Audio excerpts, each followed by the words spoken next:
জাপানের মাউন্ট ফুজির পাদদেশে অবস্থিত প্রায় 3000 হেক্টর জুড়ে বিস্তৃত এক রহস্যময় বন।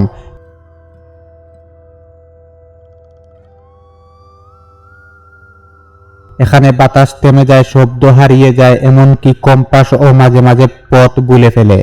জাপানিরা একে বলে গাছের সমুদ্র, কিন্তু বিশ্ব এই বনকে চেনে আরেকটি নামে, সুইসাইড ফরেস্ট।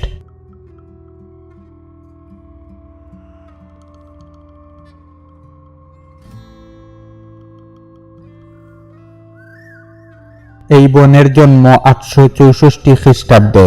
মাউন্ট ফুজির ভয়াবহ অগ্নিপাতের পর লাভা জমে তৈরি হয় ছিদ্রযুক্ত কালো পাথর, যার ভেতরে শব্দ ঢুকে হারিয়ে যায়।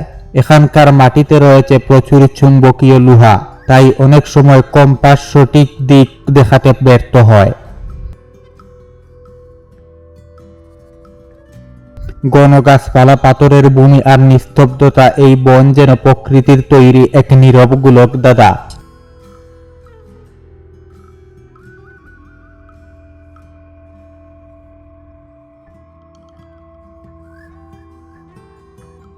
জাপানের লোককথায় এই বনকে ঘিরে আছে বহু অন্ধকারের গল্প। কথিত আছে দুর্ভিক্ষের সময় কিছু পরিবার তাদের বৃদ্ধ বাবা মাকে এই বনে ফেলে আসত, যাকে বলা হতো উবাসুতে।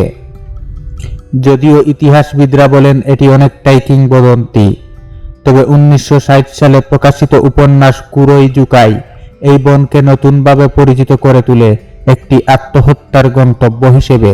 সাহিত্যের সেই ছায়া ধীরে ধীরে বাস্তবের উপর নেমে আসে। কিন্তু প্রশ্ন একটাই, কেন আধুনিক উন্নত জাপানের মানুষ এই পথ বেছে নেয়? অতিরিক্ত কাজের চাপ, একাকিত্ব, কিংবা সম্মান হারানোর ভয়? জাপানের তথাকথিত সেম কালচার, লজ্জার সংস্কৃতি অনেক সময় মানুষকে কথা বলার সুযোগ দেয় না। সমস্যার সমাধান নয়, বরং নীরবতাকেই তারা বেছে নেয়।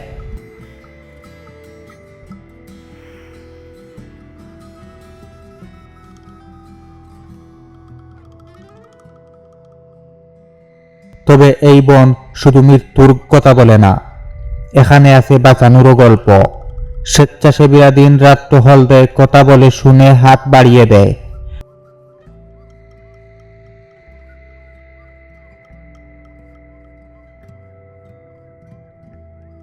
সরকার বসিয়েছে ক্যামেরা, বাড়িয়েছে নজরদারি।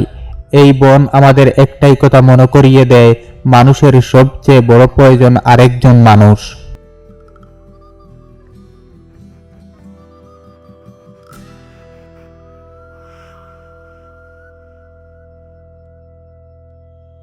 এই বন হয়তো চিরকালই রহস্যময় থাকবে, কিন্তু বনের এই অন্ধকার পথ নয়, মানুষ যেন জীবনের আলোর দিকেই ফিরে আসে। নীরবতাই বন আমাদের শেখায়, একটু কথা, একটু সহানুভূতি একটি জীবন বদলে দিতে পারে।